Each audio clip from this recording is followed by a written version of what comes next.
పర్లేదు పర్లేదు పర్లేదు 2 నిమిషాలు నిలబడగలరు సార్. ఒక 2 నిమిషాలు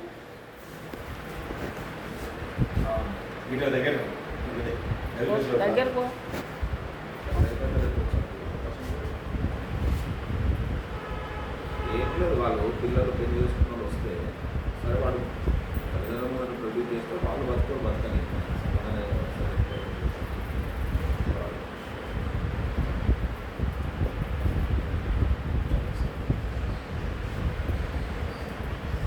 తెప్పిస్తే నేను హైదరాబాద్ పోవాలి, మంచిది రోజుతో మాట్లాడినా. అయితే రిటర్నింగ్ ఆఫీసర్కి ఫామ్ వేయాలి, ఫస్ట్ కలెక్టర్కి ఇవ్వాలి, ఒకటి మున్సిపల్ కమిషనర్కి ఇవ్వాలి. ఇచ్చుకుంటూ మళ్ళీ నేను ఫామ్ తీసి ఇవ్వాలి. అంటే మనకు నేను వెళ్ళుంటే అదే వెళ్ళుదాక మనం నాన్ వెజ్ వెళ్ళి సాయంత్రం వెళ్ళడానికి ఇవ్వాలి.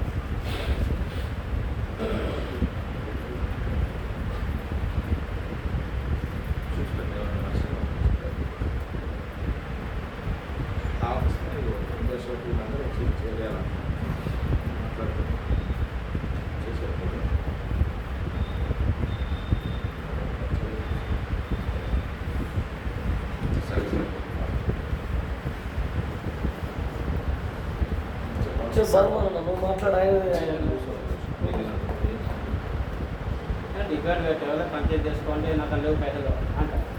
ఎట్లా ఇవరకు కులంలో అన్నట్టు ఇది మాట్లాడతారు. మీరు అనుకుంటే బాల్మంతాన్ని అంటున్నారు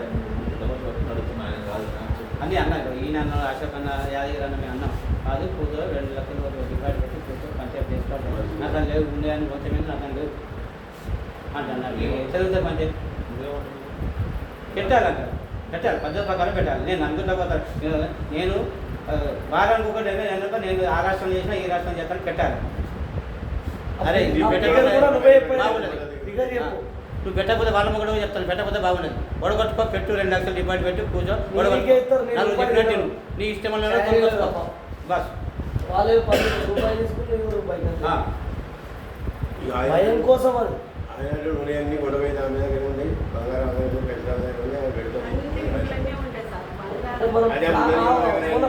పైసలు ఈడ భయం కోసం పంచాయతీ ఏదో సెటిల్ కావాలండి. ఈ పంచాయతీ ఎప్పుడు నీకు ఇబ్బంది కావద్దు, వాళ్ళకి కావద్దు, కావద్దు. ఇది మీ కూర్చొని పంచాయతీ చేసినామంటే క్లియర్ అయిపోతుంది. ఇక అది కూడా మేము పెట్టిన డిపాజిట్ మీ భయం, మీ డబ్బులు, మీ బంగారు మీకే ఇస్తాం. మేమే నిర్ణయం కాదు, మీరు ఎవరో పంచుకోవడం కాదు. సరే లేకుంటే అమ్మా ఇదో లేకుంటే కష్టపడి చేసుకోవాలి పంచాయతీ. ఏమని చేయాలి పంచాయతీ అంతే. మరి మాట వచ్చినప్పుడు ఫిక్స్ డిపాజిట్ ఇంట్లోనే బీరువాలు ఉన్నాయి, అన్ని అన్నీ ఉన్నాయి.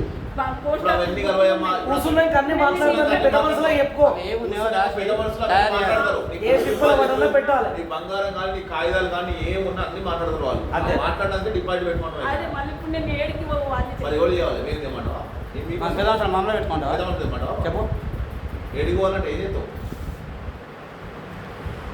కడుపుతుంది కాబట్టి 2 నిమిషాలు చెప్పేది 2 నిమిషాలు కాకుండా 2 గంటలు డిపాజిట్ పెట్టినాక మాట్లాడు సార్. ఒకటి అదే నీకోసం గంటల కూర్చొని నీకు ఎవడో మాకు తెలియదు. ఒకటే ఆ పెద్దమని చెప్పిన డిపాజిట్ పెట్టినాక మాట్లాడు. ఈ 2 నిమిషాలు కాకుండా 2 గంటలు కూర్చుంటాను సార్. గంతగనం అమౌంట్ నా దగ్గర లేదు సార్. నేను అప్పుల పాలై ఉన్నా, ఆ అప్పులు తెంపుకోనికే నా ప్లాట్ అమ్ముకున్నా. ఉన్న పైసలన్నీ అప్పులకే పోయినాయి. సంవత్సరంన్నర నుంచి ఇల్లు గోషగోసత్యం తిరుగుతున్నా. నా ఖర్చులు నాకు అవుతున్నాయి. ఆమె ఆరోగ్య సమస్యలతో ఆమె హాస్పిటల్ బిల్లులు అవుతున్నాయి. నా పైసలన్నీ ఖర్చు అయిపోయినాయి. నా ఉన్న పైసలు పోయినాయి. నాకు నీడ లేకుండా నేను రోడ్డు మీద తిరుగుతా అంటే మరి మొత్తం అప్పుల పాలు అవుతాయి కదా. నేను లేని పైసలు నాకు ఎవరు అప్పు ఇమ్మన్నా కూడా ఎవరికి నన్ను అమ్మేటోళ్ళు లేరు. కాబట్టి నాతో అంత డిపాజిట్ నా వల్ల కాదు. నాతో అయ్యింది ఒక 5,000 వరకు అయితే అవుతుంది. అంతవరకు నేను పెట్టగలను. అంతకు మించి అయితే నా వల్ల కాదు. లేదు సార్, సరే సార్. సరే సార్, నేను సార్ నేను నాతో అయితే ఇంత మించి అవుతుంది, అంత మించి కాదు సార్. దయచేసి సరే సార్. సరే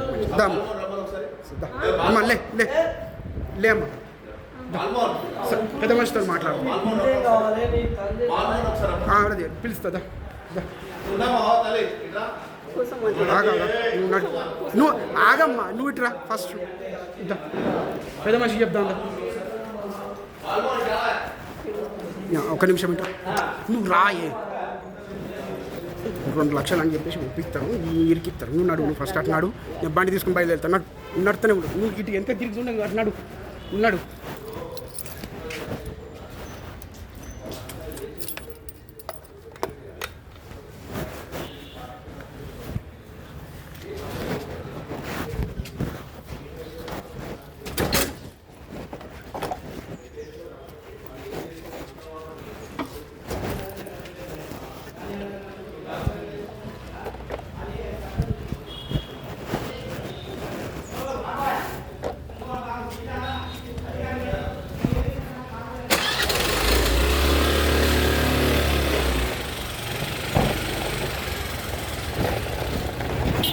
కూర్చో మరి 2 లక్షలు అంటే ఎక్కడి నుంచి తెచ్చి పెడతారు వాన యసం అయినట్టు